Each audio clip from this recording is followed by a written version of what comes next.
Compreendendo o Reino de Deus, de Miles Monroe, capítulo 3, parte 2. Ocupamos esta terra como mordomos que obedecem às ordens do Rei Supremo dos céus. Este nos deu domínio sobre a terra, não como proprietários, mas como reis vassalos para expandirmos no governo celestial o seu reino aqui nesta terra. Nos deu o direito de governar, mas não a posse. Temos o privilégio de dominar este mundo, e com isso vem a responsabilidade de agirmos de maneira sábia e justa. Temos de prestar contas ao Rei pela maneira como lidamos com o nosso domínio. Também é a partir dessa prerrogativa de reinado e senhorio que Deus podia, sem permissão dos habitantes terrenos, prometer a Abraão a terra de Canaã como direito de nascimento. Atualmente, vemos o conceito de terra da coroa em atividade na nação de Israel. A antiga lei judaica, passada por Moisés, estipula que nenhuma venda de território será permanente, porque a terra pertence ao Senhor. Vejamos. Também a terra não se venderá em perpetuidade, porque a terra é minha. Pois vós sois estrangeiros e peregrinos comigo. Portanto, em toda a terra da vossa possessão, dareis resgate dessa terra. Levítico 25, versículo 23 e 24.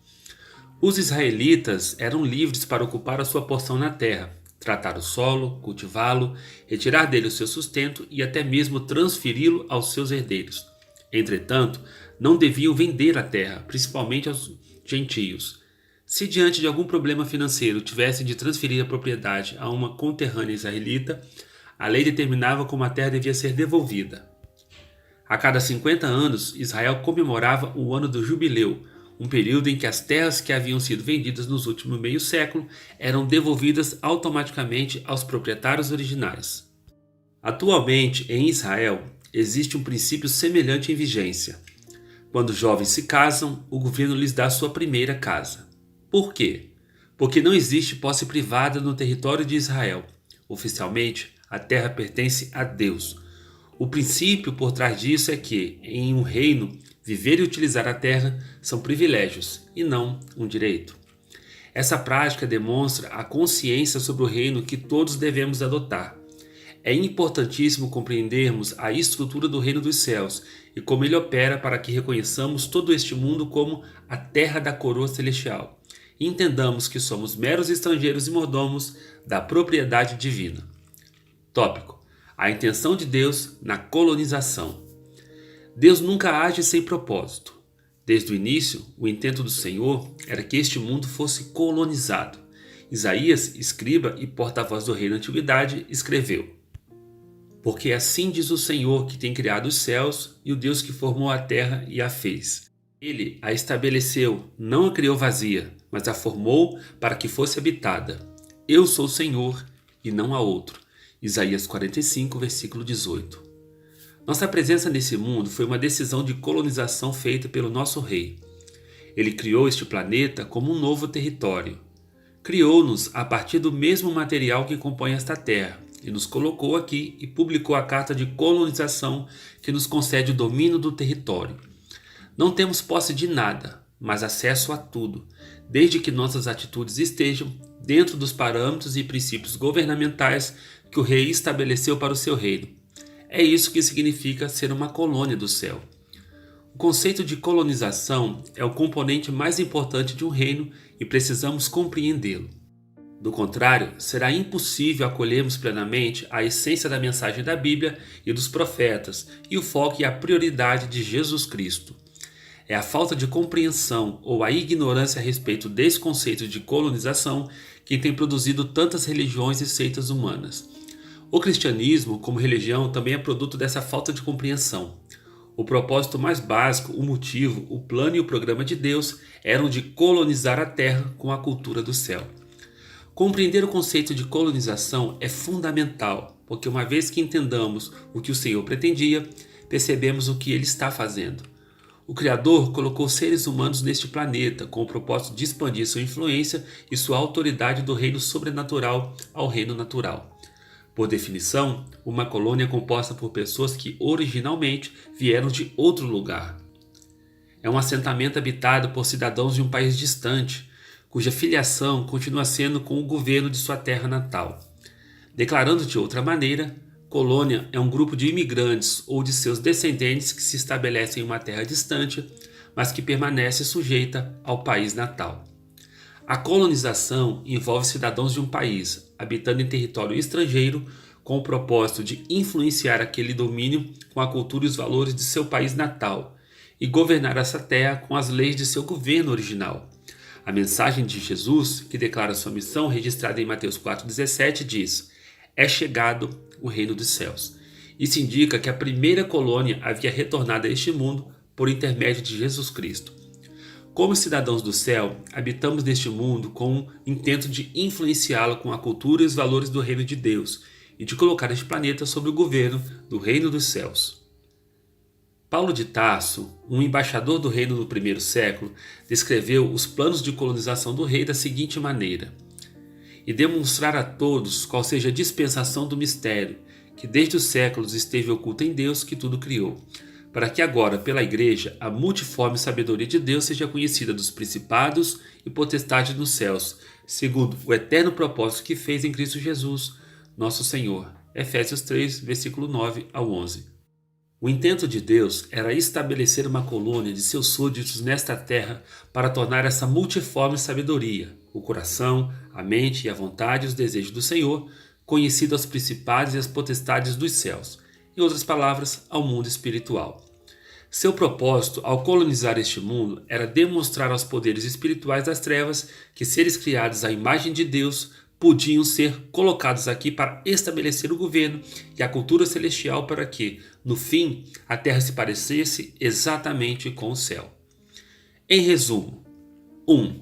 Uma colônia é um grupo de cidadãos estabelecidos em um território estrangeiro para influenciar aquele domínio em prol de seu governo original.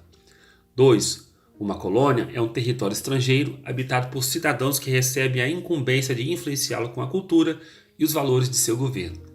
3.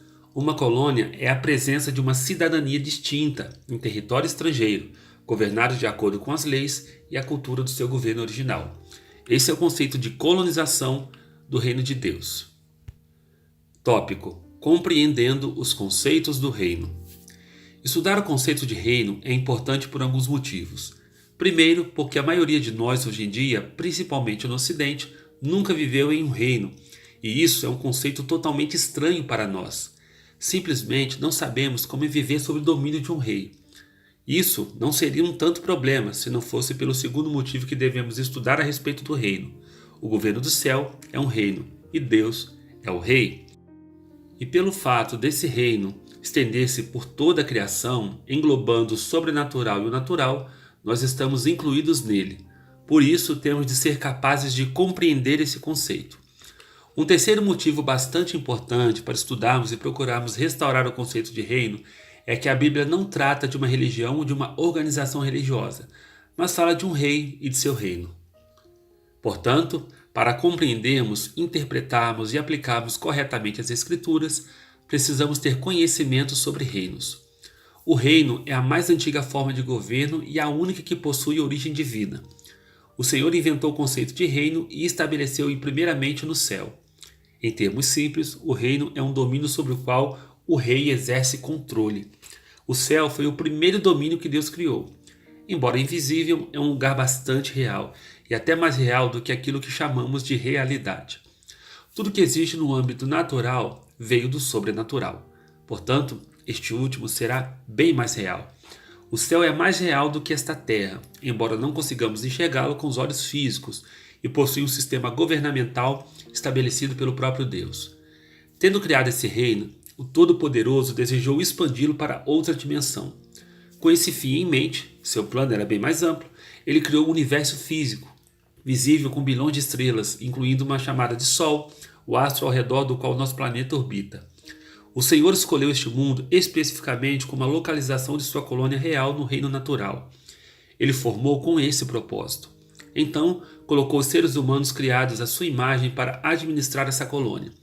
Dessa maneira, Deus também estabeleceu o primeiro reino terreno, simplesmente uma extensão do seu reino do céu. Então, a partir de uma rebelião contra o rei, os seres humanos perderam seu território. Desde então, temos tentado recuperá-lo, pois ainda preservamos a ideia original de reino que o Senhor implantou em nosso espírito. Estamos buscando o reino o tempo todo, mas sem Deus nunca poderemos encontrá-lo, porque o reino vem do Senhor. Nessa busca pelo reino ao longo das eras, os seres humanos desenvolveram e experimentaram muitos sistemas de governo. Cada um deles, incluindo os que chamamos de reino, são defeituosos porque a humanidade é imperfeita. Entretanto, todos estão estimulados por nosso desejo de recuperar e restaurar o reino original. Isso não é mera utopia. De acordo com a carta de colonização declarada em Gênesis 1:26, os seres humanos originalmente receberam um reino terreno e perfeito para eles dominarem. Adão e Eva eram senhores do território físico, corregentes, e eles próprios eram governados apenas pelo Senhor. O primeiro casal era o povo, e o Criador, o Deus deles. Não havia governo intermediário. Os reinos humanos, que na melhor das hipóteses são apenas tênues e falhos, reflexos do reino de Deus, há súditos que também estão sujeitos ao rei, significando que estão submetidos às ambições, aos objetivos, aos caprichos e aos desejos pessoais do rei. No reino de Deus é diferente. Cada súdito também é um rei ou uma rainha em seu próprio direito. Por isso, a Bíblia se refere ao Senhor como sendo o rei dos reis, que governa os outros reis que são humanos, seres que ele criou e deseja que exerçam domínio terreno. Tópico: o reino está entre nós. A rebeldia de Adão e Eva lhes custou o reinado. O terceiro capítulo de Gênesis relata a triste história de como o casal humano foi vítima das mentiras e dos enganos da serpente, que encarnava o príncipe das trevas, o anjo caído conhecido como Satanás ou Lúcifer. Com essa abdicação de Adão e Eva, Lúcifer assumiu o controle sobre o domínio terreno como pretendente arrogante e ilegal ao trono. Imediatamente, o Rei dos Céus colocou em prática seu plano para restaurar o que os seres humanos haviam perdido. E o que perdemos? Perdemos o reino. Note bem que Adão e Eva não perderam uma religião. Nunca tiveram uma. Eles possuíam um reino. A religião é uma invenção humana, nascida dos esforços do homem para encontrar o Criador e restabelecer o reino celestial sem a ajuda de Deus. Entretanto, Deus é o único que pode recuperar o reino que os seres humanos perderam. Depois do desastre do Éden, o Senhor confrontou seus corregentes, rebeldes e também o enganador, dirigindo-se a cada um deles separadamente. É muito importante para nós o contexto do que o rei disse à serpente, porque isso tem implicações no reino. E disse Deus: porém inimizade entre ti e a mulher, entre a tua semente e a sua semente.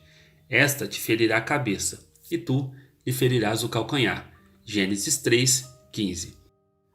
Ao falar de semente, o Todo-Poderoso estava se referindo a um descendente específico, alguém que daria um golpe fatal contra Lúcifer e seus estratagemas, esmagando a sua cabeça. Como o restante das Escrituras deixa bastante claro, essa pessoa prometida surgiu milhares de anos depois por intermédio de Jesus Cristo de Nazaré, o Filho de Deus em forma humana.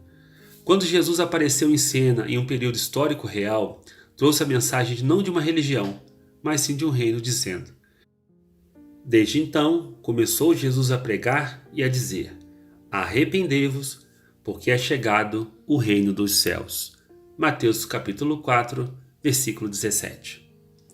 Meus amados e queridos irmãos aqui do canal Leituras do Reino, muito obrigado por ter nos acompanhado em mais este capítulo. Se você puder nos ajudar, deixe um like aqui nesse vídeo e também se inscreva nesse canal.